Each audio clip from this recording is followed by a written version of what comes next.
Welcome to the Personal Computer Show. Today is May the 20th, 2020.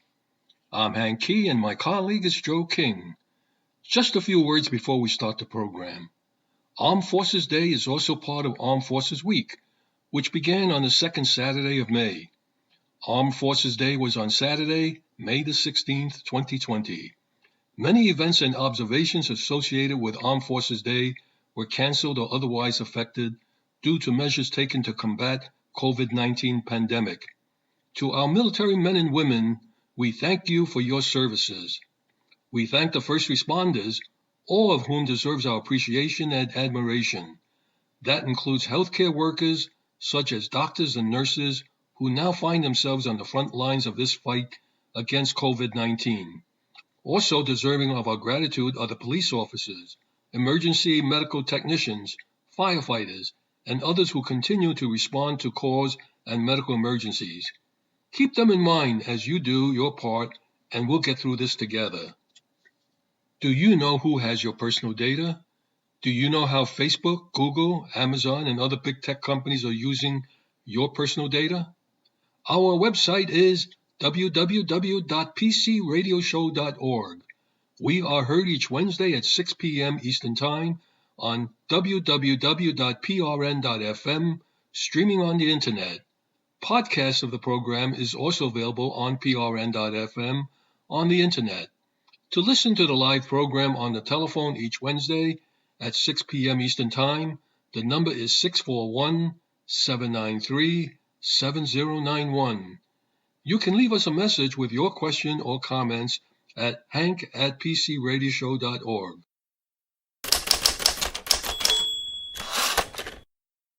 There's a new piece of malware called Ramsay that can steal sensitive documents from air-gapped networks.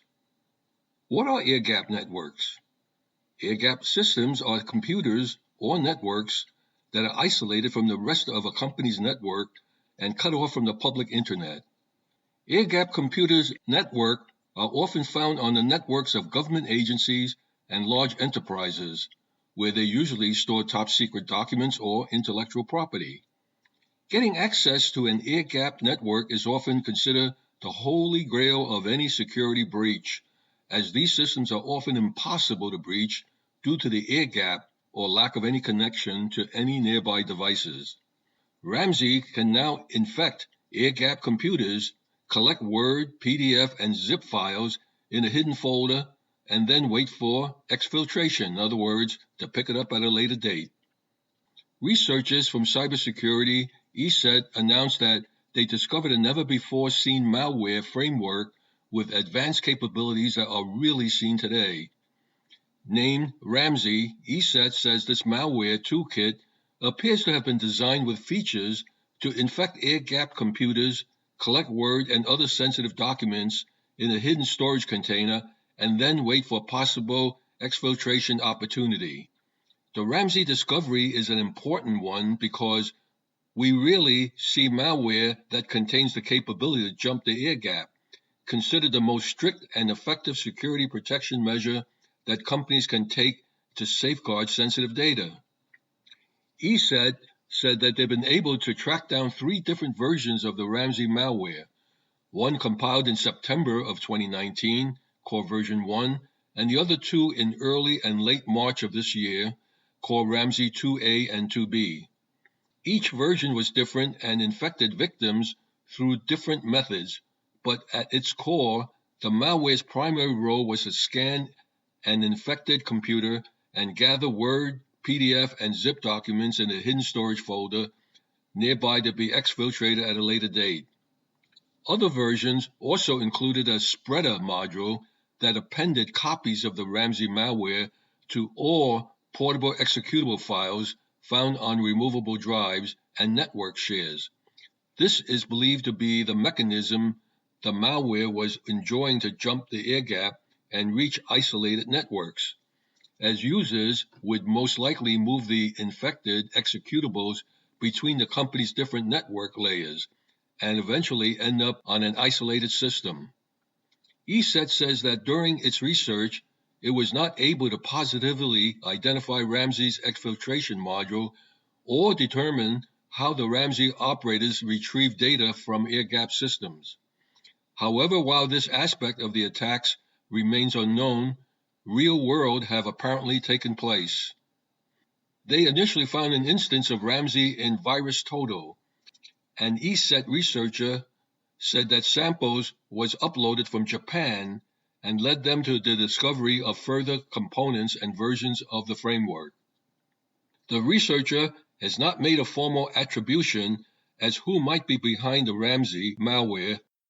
However, they said that the malware contained a large number of shared artifacts with Retro, a malware strain previously developed by a hacker group that many believe to operate in the interests of the South Korean government. So this malware looks to be very deadly from South Korea. Should we worry? South Korea is our friend, right? Right.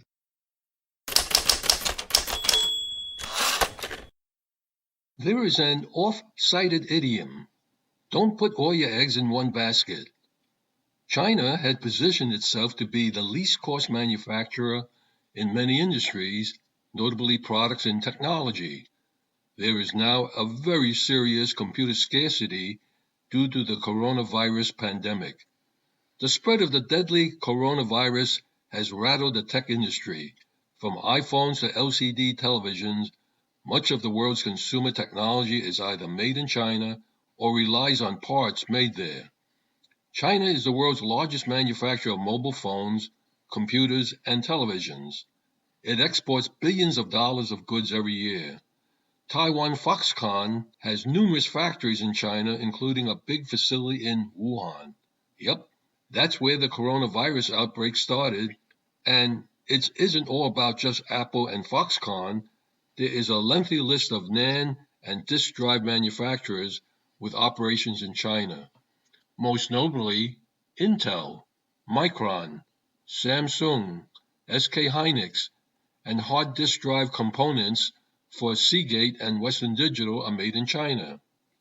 The coronavirus has had an obvious and immediate impact on that productivity as offices and factories across the nation halted operations. Analysts says the global tech supply chain took a serious hit, leading to product delays and shortages. China has been the world's largest smartphone market since 2013, giving birth to companies like Huawei, Vivo, Oppo, Xiaomi, and even if the threat from the coronavirus begins to recede soon, it will take weeks for China's mobile phone manufacturers to restore their operations, including supply chains and logistics. Domestic smartphone sales dropped dramatically in China and are unlikely to recover in a hurry. However, the possibility of this situation being prolonged cannot be ruled out.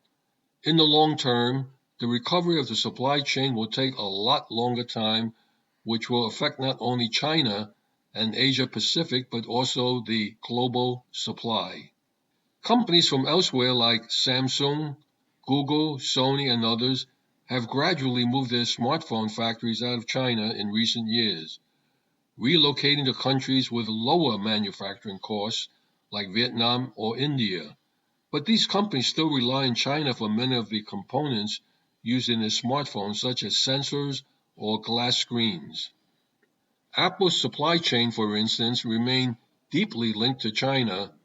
At Foxconn plants in Zhengzhou and Shenzhen, where Apple's iPhones are assembled, the factories make up a large part of the global iPhone assembly line, and any further delays could and probably has impact worldwide shipments. China also makes roughly half of the world's LCD panels for TVs, laptops, and computer monitors. There are 5 LCD factories, all located in the city of Wuhan, a provincial capital and commercial hub that is at the center of the coronavirus pandemic. Operations at those factories were disrupted after Chinese authorities placed the entire city under quarantine. Capacity at these factories fell dramatically. This forced Chinese manufacturers to raise prices to deal with the shortage. Facebook said that the coronavirus has impacted the production of its Oculus Quest headset. The company recently stopped taking new orders for the standalone virtual reality headset. The coronavirus pandemic outbreak had resulted in supply shortages of components such as printed circuit boards and memory in China and other markets. Likewise, channel partners have received notification from key PC vendors that their PC shipments and replacement parts can be expected to arrive with a delay of 2 to 3 weeks over the usual delivery time, depending on where the partners are located. Technology vendors and channel partners in the Asia-Pacific region face the unexpected challenge of coping with the sudden outbreak of COVID-19. The crisis was largely unforeseen, even in mid-January. Most leaders were anticipating disruption from political instability, and natural disasters such as a pandemic was not foreseen. The outbreak has impacted several more industries, including smartphones, automobiles, television, smart speakers, and video game consoles. Foxconn, a key manufacturer for Apple, said its 2020 revenue will be impacted by Wuhan coronavirus, and the firm said its factories in India, Vietnam, and Mexico are fully loaded, and it is planning to expand overseas. The coronavirus pandemic is spurring purchases of computer monitors, keyboards, and webcams as millions of workers are forced to turn dining room tables and spare rooms and other domestic space into home offices. Many of the world's largest companies have told employees to work from home, and several areas are imposing stricter limitations on movement. That's causing people to rush out and buy items they used to having used in the office. Demand from workers is a rare bright spot for the technology industry as it faces a slump in economic activity and supply chain disruptions from the pandemic. About 14% of people planning to work from home are buying new tech equipment. The personal computers at the center of all this new gadgetry are mostly being brought home from workers' office that will likely limit any PC sales bump. Many people already have laptops at home, and most large organizations provide knowledge workers with company laptops regardless of location. Because devices like computers are complex machines with components made and assembled across the world, factory closures and delays of key parts can hold up a supply chain. Those parts include the memory chips known as RAM and solid-state drives that are used in many computers and other products. There was already going to be a price increase on solid-state drives and RAM, adding the factory closures in China and elsewhere caused by the coronavirus had piled on top of that. It is estimated that prices for those items, because of the shortages, has risen about 10% and will likely to go up another 10% soon. Equipment manufacturers were already grappling with the supply chain. Lenovo operations in the United States aren't experiencing a shortage of laptops. Even before the coronavirus hit, PC makers were grappling with supply headaches.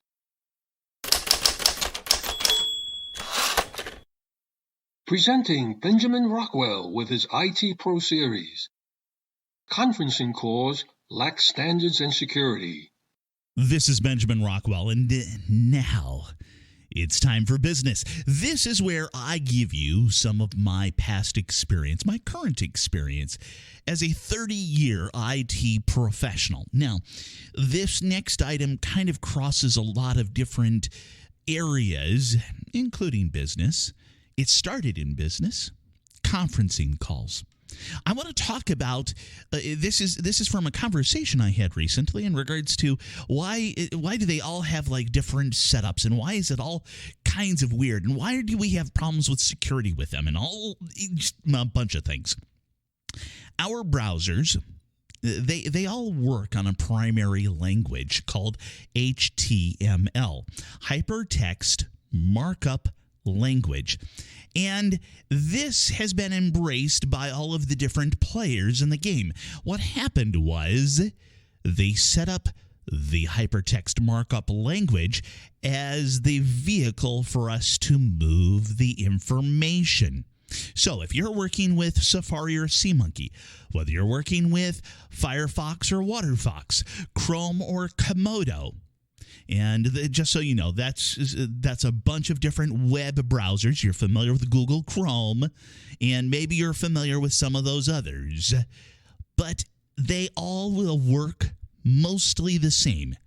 They all use that HTML standard. They're going to be broken up a little bit. They're going to have slightly different representations of the information, but for the most part, they will work pretty much the same.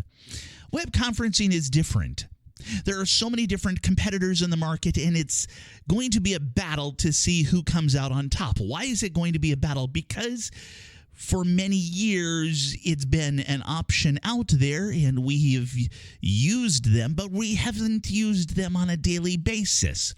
So if we're talking about the big one, Zoom or WebEx, Skype, you're familiar with that, hopefully. GoToMeeting. There's a number of others as well. There's AnyMeeting, FuseMeeting, iMeet, Open Meetings. There's Microsoft Teams and TeamViewer. And it's kind of odd that Microsoft Teams has their own thing when Microsoft owns GoToMeeting, but this list goes on and on and on.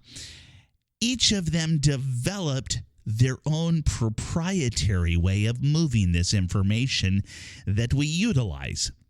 Now, you would think that the standard would be common, but it's not. There are no standards because they're all running a proprietary set of codecs. What is a codec? It's a coder-decoder. All right, in HTML, we go back to that HTML for a moment. HTML, when it delivers a web page, it's delivering that hypertext markup language to our browser.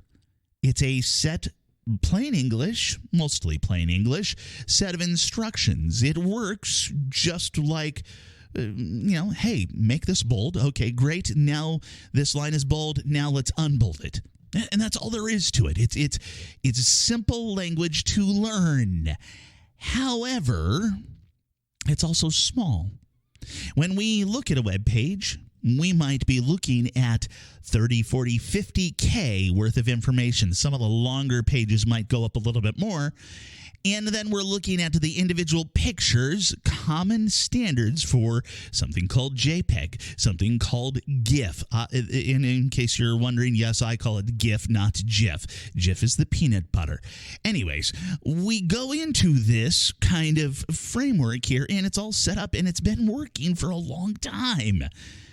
But it's not proprietary. It's open source.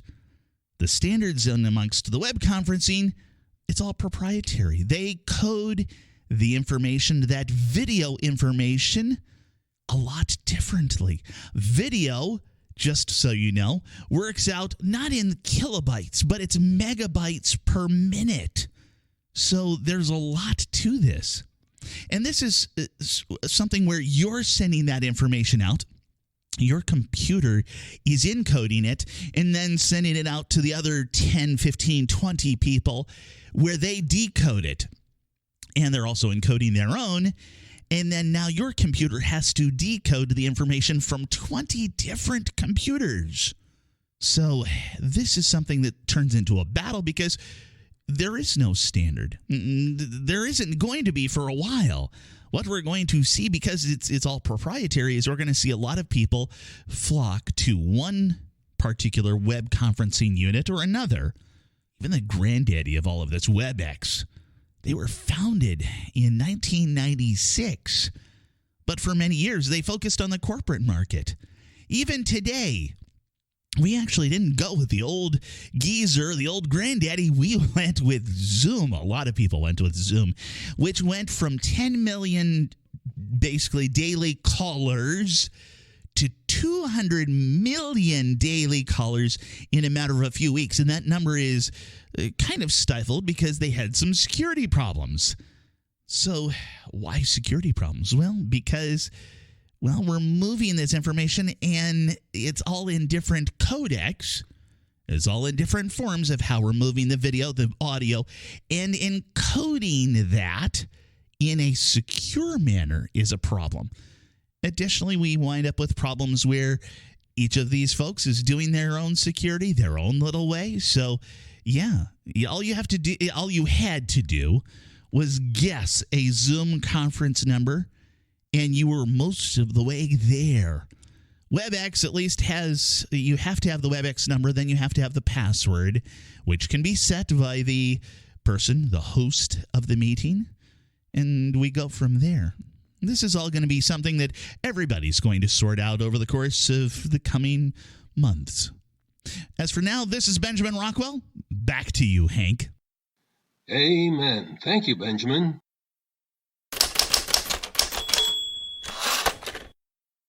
Why the Windows operating system over time runs slower? Over time, the Windows operating system not only seems to run slower, it is running slower. Is it a Windows problem or some other sinister reason? The answer is, it's both. A major factor for degradation of computer performance has been the stealing of computer resources by cryptojacking and resource-draining ads. What is cryptojacking? It's an unauthorized use of someone else's computer to mine cryptocurrency. Hackers do this by either getting the victim to click on a malicious link in an email that loads crypto mining code on the computer, or by infecting a website or online ad with JavaScript code that auto-executes once loaded in the victim's browser. Either way, the crypto mining code then works in the background as unsuspecting victims use their computers normally. The only sign they might notice is, of course, slower performance or lags in execution. No one really knows for certain how much cryptocurrency is mined through cryptojacking, but there's no question that the practice is rampant. Browser-based cryptojacking grew fast at first, but seems to be tapering off now, likely because of cryptocurrency volatility. AdGuard reported a 31% growth rate for in-browser cryptojacking. Its research found 33,000 websites running crypto mining scripts. AdGuard estimated that those sites had 1 billion combined monthly visitors. The simple reason why cryptojacking is becoming more popular with hackers is more money for less risk. Hackers see cryptojacking as a cheaper, more profitable alternative to ransomware. With ransomware, a hacker might get lucky to get 1 or 2 to pay for every 100 computers infected. With cryptojacking, all 100 of those infected machines work for the hacker to mine cryptocurrency. The hacker might make the same as those same ransomware payments, but crypto mining continuously generates money. The risk of being caught and identified is also much less than with ransomware. The crypto mining code runs surreptitiously and can go undetected for a long period of time. Once discovered, it's very hard to trace back to the source, and the victims have little incentive to do so since nothing was stolen or encrypted. Hackers tend to prefer anonymous cryptocurrencies like Monero and Zcash over the more popular Bitcoin because it is harder to track the illegal activity back to them. Firefox last year added a mechanism for blocking cryptojacking. It works by blocking known cryptojacking domains. Several antivirus providers have already provided the means for users to weed out ads that engage in so-called cryptojacking or similar types of abuse. Now, Chrome users have a native means to do the same thing. One advice is to periodically update and purge browser extensions. Update all the extensions and remove those not needed or that are infected. Chrome will soon block resource-draining ads.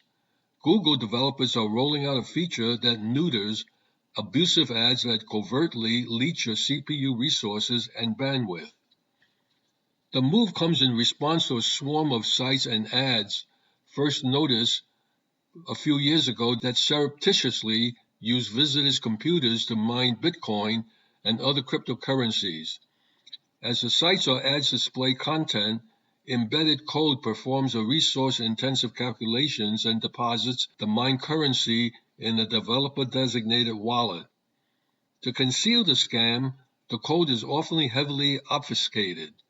The only signs something is amiss are whirling fans or drained batteries and for those who pay close attention, increased consumption of network resources.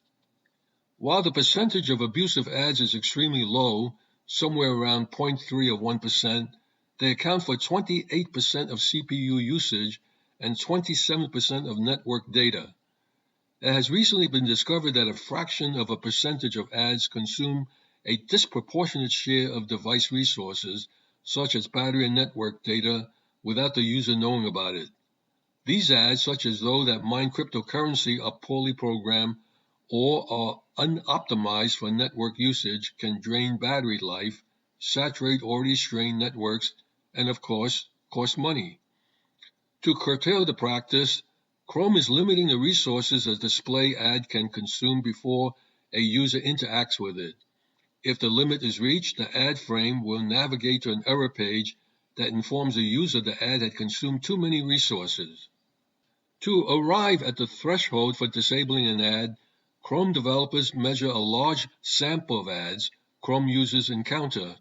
Ads that use more CPU resources or network data than 99% of overall ads will be blocked. That translates to 4 megabytes of network data or 15 seconds of CPU usage in any 30-second period of 60 seconds of total CPU usage. That's very high.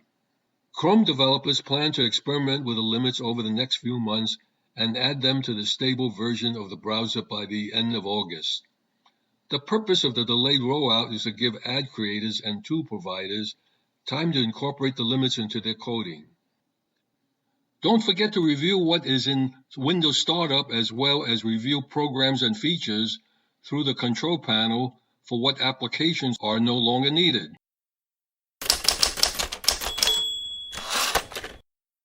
The Hyflex option in college and university education.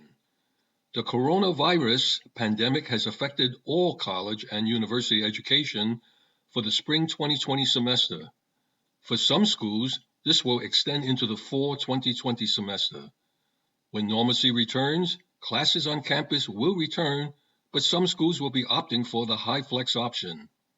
A Hyflex course is a course that allows each individual student to choose whether they attend class in person, in the classroom, through web conferencing into the live classroom, or online at their own time.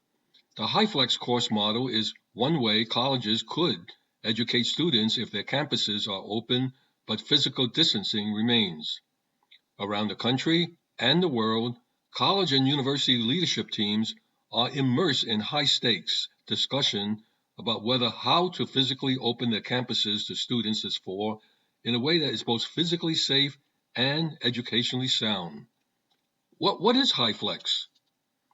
San Francisco State is widely credited with conceiving the hybrid, flexible format in the mid-2000s as they sought to make the existing residential instructional technologies master's degree program more accessible to students in their region, many of whom were working adults. The program leaders did not have the expertise and internal support to build a fully online program, but they wanted to make it possible for students at their convenience and choice to participate either online or in person in ways that led to equivalent learning outcomes.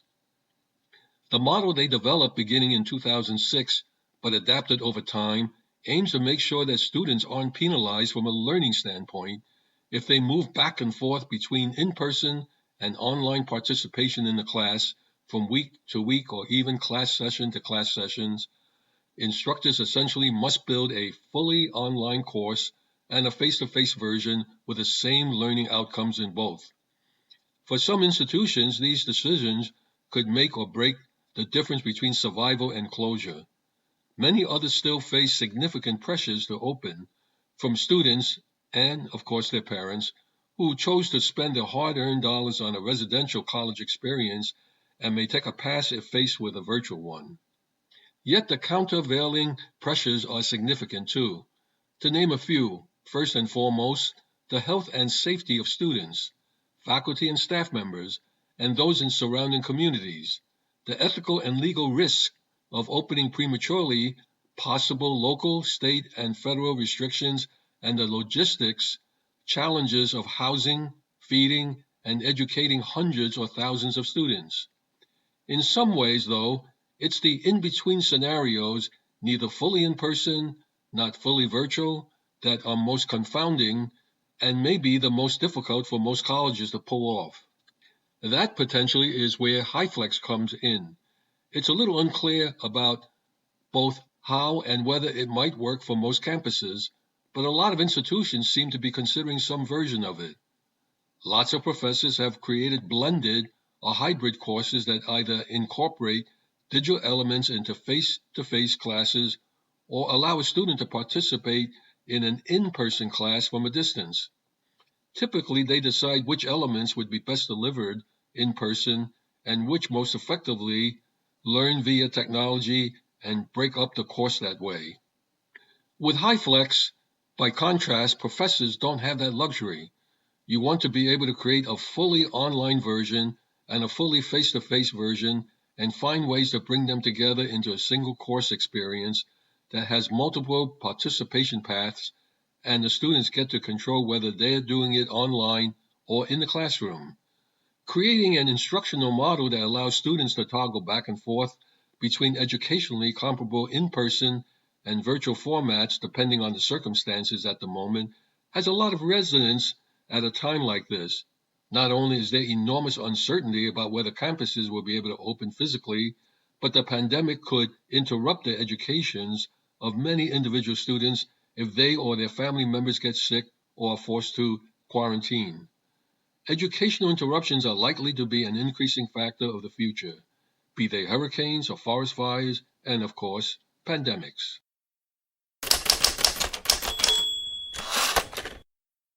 The pros and cons of taking online college classes.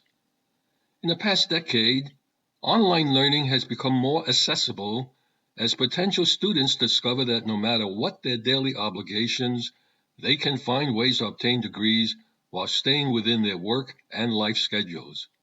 Many accredited colleges are now offering online learning programs, and the federal government recently started making data about online enrollments and academic performance available to researchers.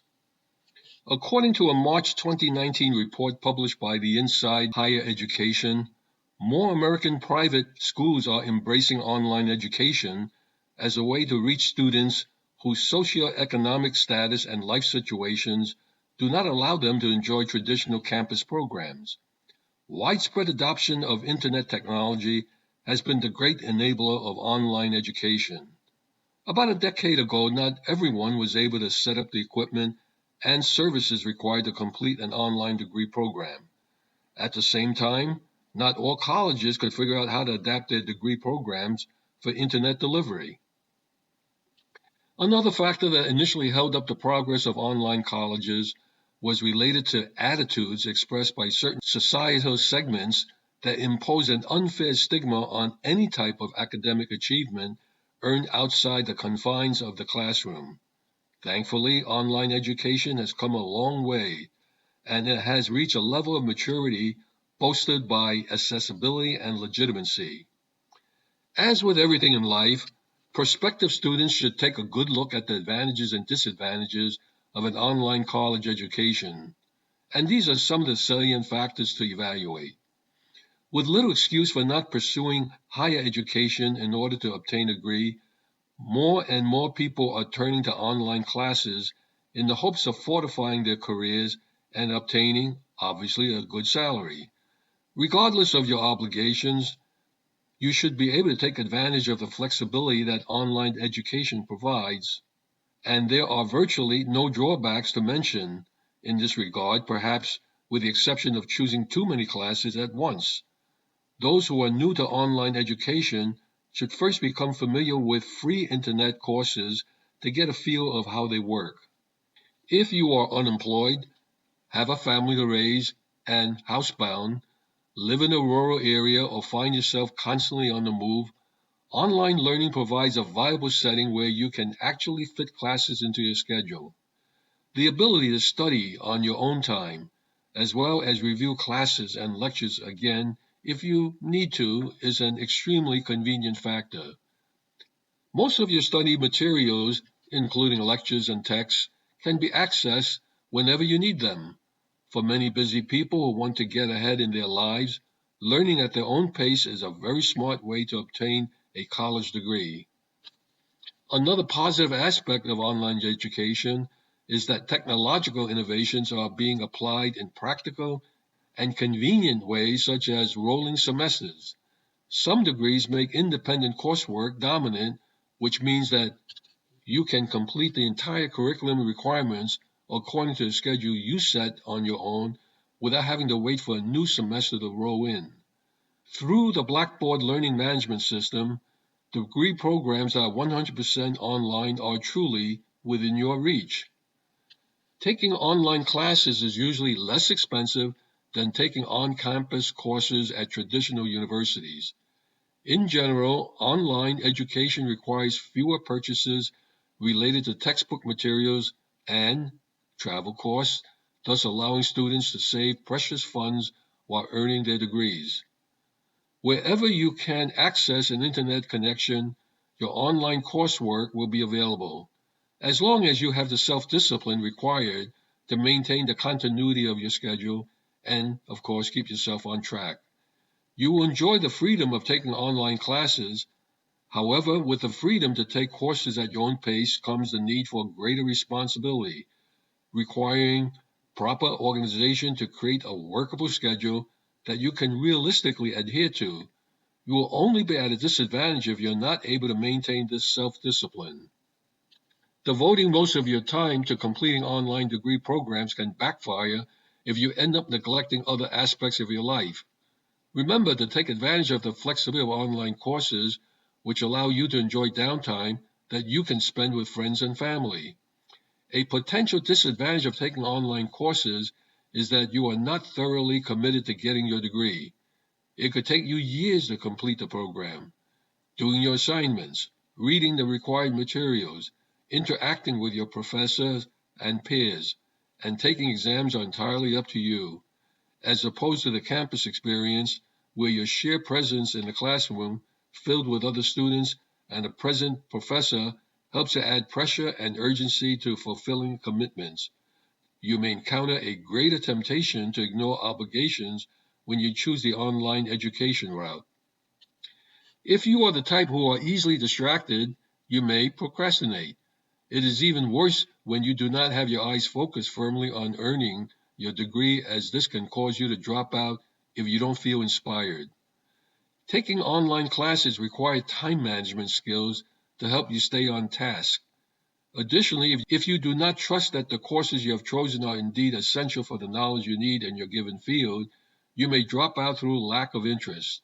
When you evaluate online courses, it helps to keep a visual calendar of the tasks and assignments you are expected to complete. The idea is to avoid surprises that you may end up rushing to complete. Taking online courses requires a certain amount of trust in the program and a steadfastness that comes with discipline and drive. A good way to avoid this from happening is to discuss your interests and goals with an admissions counselor. Trust in the program also means in the institution. To this effect, you should know the school is accredited and grant degrees at the associate, bachelor, and master levels. Real-time socializing with peers can be either a plus or minus, and this depends on the type of person you are. Campus interaction can be stimulating in many cases, but it also can be a distraction for some students. Conversely, online interaction can be equally as stimulating, but it can also make you feel like you're all alone in your coursework because of the inherent lack of physical presence. Whenever the opportunity arises to reach out to your instructors, counselors, and classmates, take advantage of it. Physical spaces for study sessions that can really help you concentrate are not always readily available when you're learning from home. The burden on you is to create these areas. Most universities have libraries, study halls, and learning labs that can help keep you focused. Making sure you have plenty of undisturbed quiet time in which to absorb information is key. In-person social networking through college organizations can be limited in the online world. Networking functions as an important element in connecting for work opportunities. This means that it is up to you to take advantage of the online alternatives in order to achieve similar results. For the benefit of students who prefer the campus experience, some schools strive to keep class sizes smaller for more meaningful interaction with peers and instructors. Sitting down with your professors for FaceTime conversation is not always possible with online courses, and this is where certain nuances of nonverbal communication can be lost. Scheduling online appointments with your teachers are extremely important to ensure that you get the right kind of feedback on your work. You really do not want to become just another anonymous student instead of an avid learner who understands that personal connection is one of the best ways to move forward in a learning environment.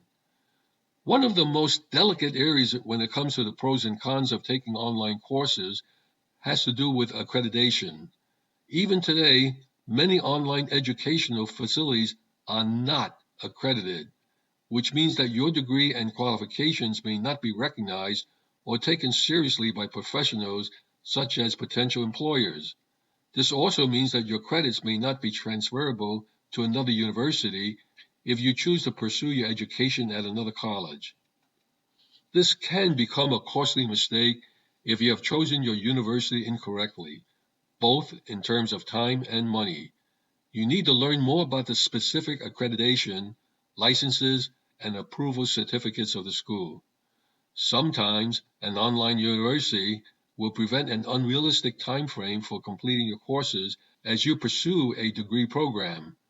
Making sure that your capacity to complete your educational task in a timely fashion is certainly possible, but this is something you need to ascertain within the obligations you have elsewhere in life. Being realistic, an essential ingredient that can determine career success or failure. Something to keep in mind when you take online courses is that they are still part of an academic journey, which means that fluent expression will always be the key to demonstrating mastery of a subject matter. To this effect, you will want to get as much as you can from your college writing classes, which should preferably be taken as early as possible. You should also strive to be as fluid as possible with regard to the internet technologies that support your academic platform. For example, learn how to troubleshoot wireless connections. Keep your personal computing devices in good condition. Back up your data and keep your systems safe from cybersecurity issues. Good luck on your studies.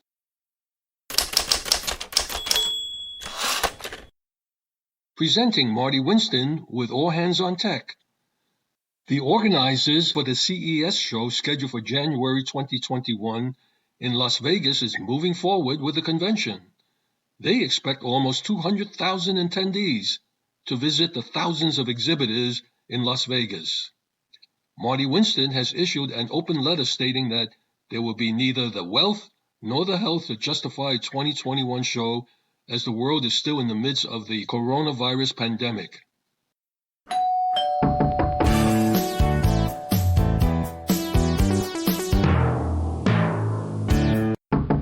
The bedroom windows were open last night, and it rained overnight. This morning, the birds were especially expressive and melodic. You can hear in their songs that it's their mating season, and there's a joy to the ways they all show off through their songs and calls. Mating season for the players in consumer electronics has, for more than half a century, been defined by the CES event. It started a considerably long time ago and has been known for most of its run as the Consumer Electronics Show, a very large industry trade show event and a primary source of revenue for the Consumer Technology Association. But this year is different in many ways, most of which derive from the COVID-19 pandemic. And taking a close look at it all, many people, admittedly including me, think it would be unwise to have a CES event in January of 2021. This segment makes that case and makes some pointed suggestions about interesting alternatives. CES isn't what it used to be. It used to be the Consumer Electronics Show. If it were still to focus on consumer electronics, it would have been a goner by now. In order to stay a big show, they had to keep redefining themselves and bolt on whole categories. There are still lots of car sound systems, but now it's where the major car brands debut their latest tech, self-driving models, safety systems, and this is significant, where the companies that make the inner electronics for those things also come to showcase their wares to the car companies. Home automation, robotics, health, photography, audio, major appliances, lighting, tools. Companies from China in one whole section, from Korea in another, from Germany, and so on. Giant booths showing giant assortments of new TV models with giant screens, and what looks like an acre of panhandlers trying to get anybody at all interested in the gizmo they're trying to get crowdfunded. Most of those will have disappeared by the time the following year's show rolls around. So, why do thousands of companies come to exhibit at CES?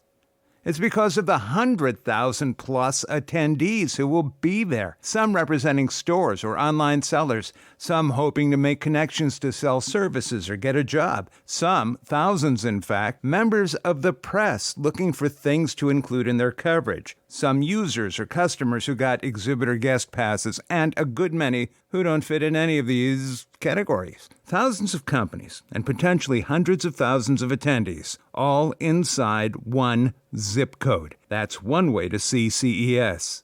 For many people, CES is a junket, a company-paid trip to Las Vegas where they get to hang out with a gang they met there before.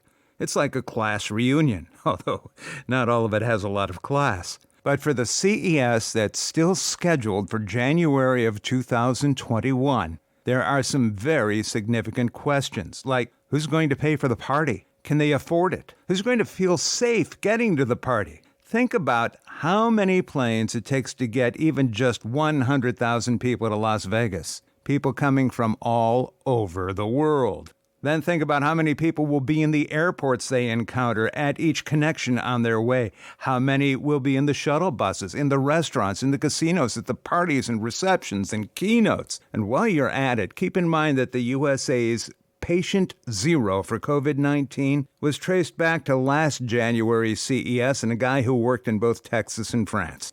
Have you seen any CES photos or videos? Remember the old news coverage? The crowds are shoulder to shoulder. For 6-foot distancing at CES, they'll need to reduce the maximum occupancy of all of the show floors combined to about 20,000 or maybe 25,000 people. If you're an exhibitor who's been there before, when more than 150,000 have been in the aisles at the same time, the show will look dead. It will look half empty. That's from the exhibitor's perspective, also somewhat from the attendee's perspective, but let's get down to the nuts and bolts of CES economics. When you take a close look at where those CES exhibitors have their products manufactured, you'll quickly see that most of it is made in China.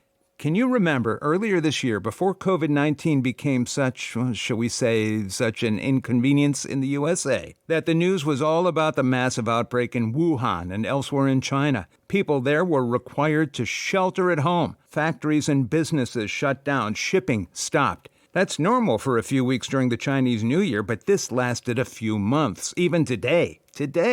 A lot of employees have yet to return to work. Factories are operating again, but at more or less 60% of their usual capacity. All of that delayed getting those products to America. Whatever remaining inventory companies had was quickly depleted. Webcams, great example. They became impossible to find in stock anywhere. No inventories. That meant nothing to sell. So, no money coming in. Then the USA got shut down. This year, it's unlikely that production volumes will even approach old normal levels before August, just in time for something of a holiday season, but not at a level even close to previous years. So there's a lot less money being spent buying the products that just aren't there, which leaves these companies with a lot less money coming in, meaning they'll have to cut costs. And CES costs them a lot more than just the exhibit space. There's the cost of building and shipping the booth itself, the cost of travel and hotel rooms, the cost of promotions, the cost of having so many people staffing the booth instead of getting their normal work done. All that and more. It's a big chunk of change, a major expense, one that it especially makes no sense to spend if the thinned-out attendee population could never bring in enough new money to cover those costs. In short, it's reasonable to expect a lot fewer exhibits at a 2021 CES. And the picture isn't much brighter on the store and reseller side.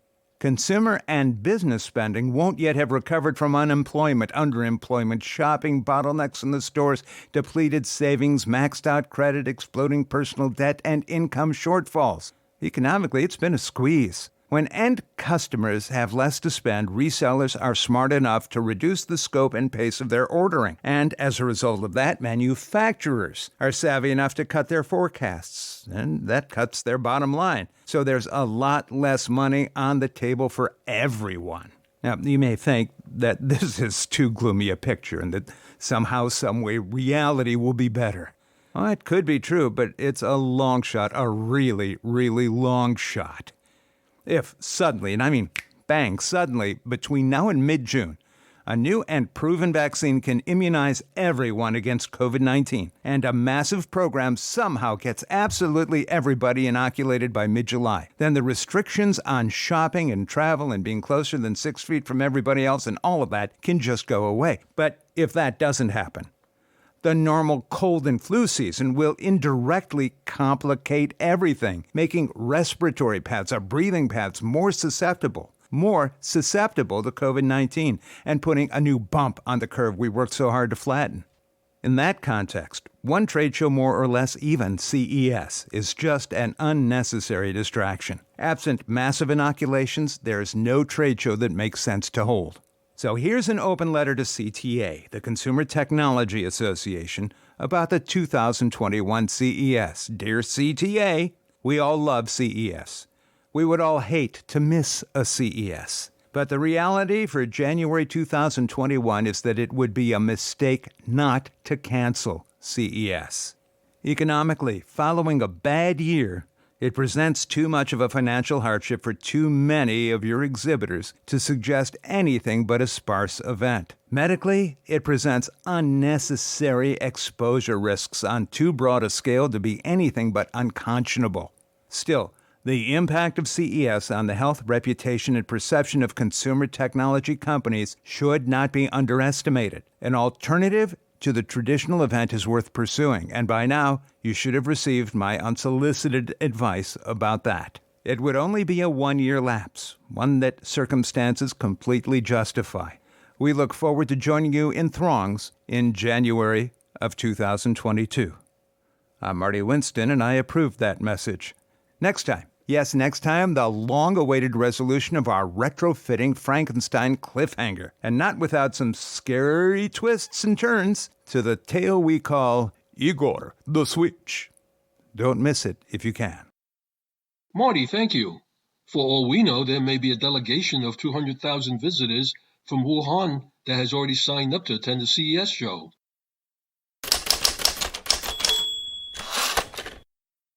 Our website is pcradioshow.org.